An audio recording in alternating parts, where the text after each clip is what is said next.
ராமு என்ற இளைஞன் ஒரு பழைய மங்கலான பானிபூரி வண்டியோடு தெருவோரத்தில் கவலையுடன் நின்று கொண்டிருந்தான்.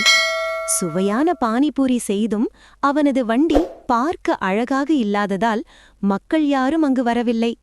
அப்போது அங்கு வந்த சுட்டிச் சிறுமி லீலா, "அண்ணா, உங்கள் கைவண்ணம் ருசியில் மட்டும் இருந்தால் போதாது, வண்டியிலும் இருக்க வேண்டும்" என்று ஒரு அருமையான யோசனையை சொன்னாள்.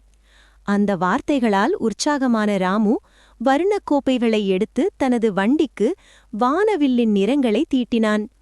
மின்னும் விளக்குகள், சிரிக்கும் பானிபூரி படங்கள் என அந்த வண்டியை ஒரு ராஜ ரதம் போல மாற்றினான்.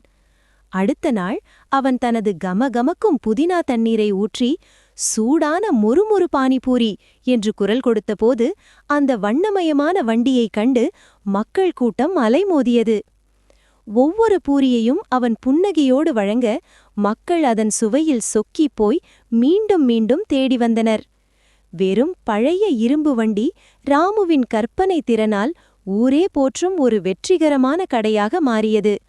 ஆம் நண்பர்களே, கடின உழைப்போடு ஒரு துளி புதுமையும் சேர்ந்தால் எந்த தொழிலும் சிகரத்தை தொட முடியும் என்பதற்கு ராமுவின் இந்த வெற்றியே சாட்சி.